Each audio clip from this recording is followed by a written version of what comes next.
Caloroga Shark Media. Hey there, I'm Johnny Mac with 5 good news stories. Now in France, cheese has its own museum. There's a hospital ward for people who get sick eating French cheese. And of course, they have the Cheese Monger Olympics. Now if you're like, what's a cheesemonger? A cheesemonger is the person who sources and sells cheese. Well, congratulations to Amelia. She is the first American to win gold in the Cheese Monger Olympics.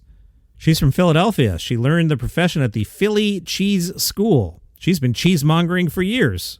She told CBS News, my teammate Courtney and I are the first all-female Team USA. They had never sent 2 girls before.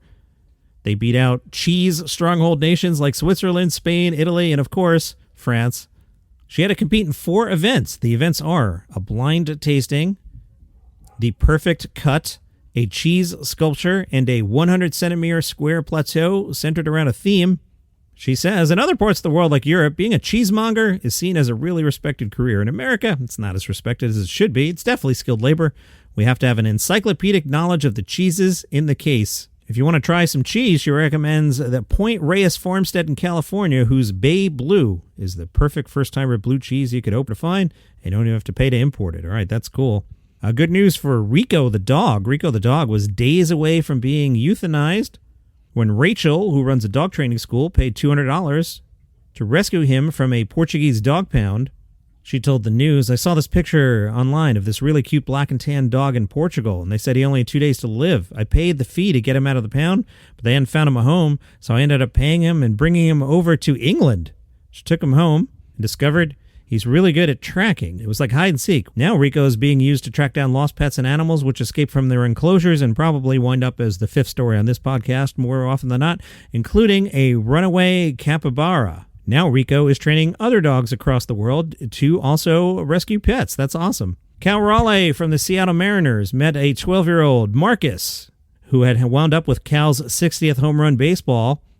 Marcus gave it back to the Mariners in exchange for gifts and experiences. That's nice, kid. You could have probably auctioned that thing off. Marcus was there at the game, sitting with his dad, and the baseball landed in their section. After Cal hit the home run, it ricocheted off multiple hands, came to a rest. Marcus said, it lands in this guy named Glenn's hands. I go for a high five, and just gives me the ball. In that moment, I was just surprised. Dad said, it happened so quick, he was crying. I was in shock. Within moments, Marcus and Dad were ushered away by Mariner staff. Yeah, I'm sure they wanted that baseball. Dad said, by the time I realized what happened, that he hit a home run, he's touching history, the 60th ball, the Mariners escort us away, and everything's a blur. The Mariners people asked, hey, what do we got to do to get this baseball from you? Dad said, this is your moment. I'm not going to tell you what to do. You make the decision. I'll support you. The kid decided to trade the ball for a signed bat and tickets to the Dodgers game. He was also given field access with his whole family to batting practice. Marcus told the news, I wanted to exchange the ball because some people would sell it for a lot of money, but I just wanted to give it to Cal. I think that's a special part of it. It's his 60th home run and all his family was here. You probably could have gotten more than tickets to the Dodger game, kid. But hey, nice story. All right, let's talk about Tom. He's very passionate about Bozo the Clown. He's been passionate about Bozo the Clown since his mom got him a bendable Bozo the Clown toy back in 1969. He has now opened up a museum called the Bozeum. Love it. Tom said, I don't know how it happened. I really don't. I can't explain it. It's just been piece by piece, day by day, and it's been fun. He is a self-proclaimed bozologist. He has written the book on Bozo, and he's now opened the Bozeum, 800 square feet on Douglas Avenue, and says, once it's all set up, I think it's going to be pretty cool. I want people to remember the fun. At 61 years old, he's looking to the future. He's hoping one person will take over the collection someday. He said, it'd be nice if it stays together, but if it gets broken up, it doesn't matter. It'll all find its own place. And in California, the police pulled over a car for making an illegal U-turn.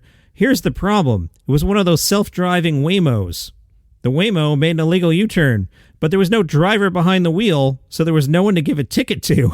They say their citation books don't have a box for robot. They had fun with this on social media. They wrote, that's right, no driver, no hands, no clue. And they posted pictures of an officer peering into the driverless car. They contacted Waymo to report a glitch. Some people were outraged the police didn't ticket the company. People also wanted to know how the police got the car to pull over. A local sergeant said they can only ticket a human driver or an operator for a moving violation, unlike parking tickets that can be left with the vehicle. However, next year, a law kicks in allowing police to report moving violations to the DMV. They're trying to figure out how they'll ticket driverless cars making illegal U-turns. Welcome to the future, folks, and those are 5 good news stories for today. Have a good one.